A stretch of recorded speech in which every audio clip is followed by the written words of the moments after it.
Здравейте, приятели! Ние четем книгата Пътиланско царство. Стигнахме до главата, наречена Дългобратко. Нека да започваме. Драги ми Смехурко, откак не съм писал, дълго време стана. На поправка ходи баба Цуцулана. Морски бани прави, нервите й, казва, станали по-здрави, а ръцете й вече по-кротки и нежни. Не тупкат тъй често, като в дните прежни. По-рядко си патя, зато и рядко пиша.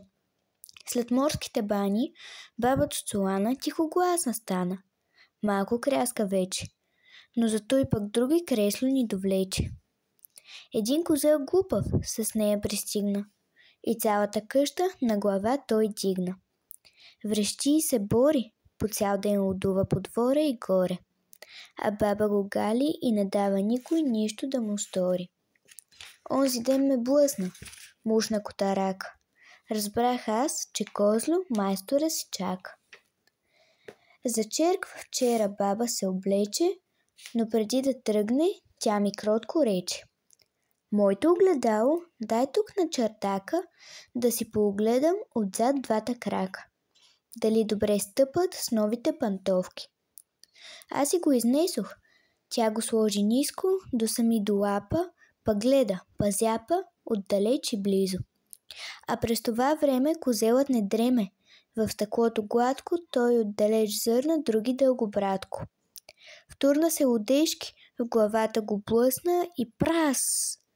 Вред по стъклото и пода се пръсна. Баба Цуцулана много се оплаши, но както и мина, пак мен напердаши. Ти си Пътилане, на той го научи. Аз си го доведох кротък като момиче. Нищо не отвърнах, пометох стъклата. Докроях си вече за косля от плата. Щом баба излезе, взех здравата рамка и върху дъската, която по-рано стъклото крепеше, козел нарисувах с рога извити.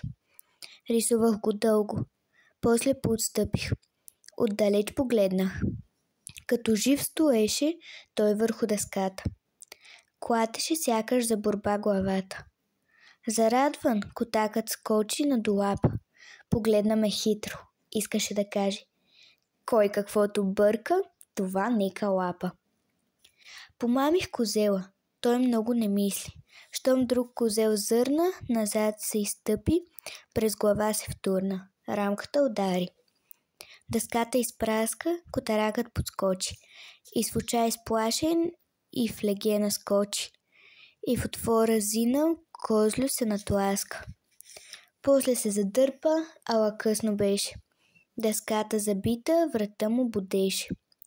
А с рамката вънка той врязка и тича. Мало и голямо сред двора се стича. Абре, Пътилане, туй на що прилича, викна запахтяна баба Цуцулана. Нищо, бабо, нищо.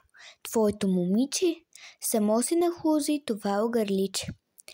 Ти сам ще се сетиш, драги ми Смехурко, после какво стана. Знаеш добре вече, баба Цуцулана. Студените бани ту безсилни бяха. Ушите ми дълго след това пламтяха. Но млади и стари от сърце се смяха. Здрав бъди, Смехурко, скоро пак ще пиша. Поздрав най-сърдечен, твой приятел вечен, весел Пътиланчо.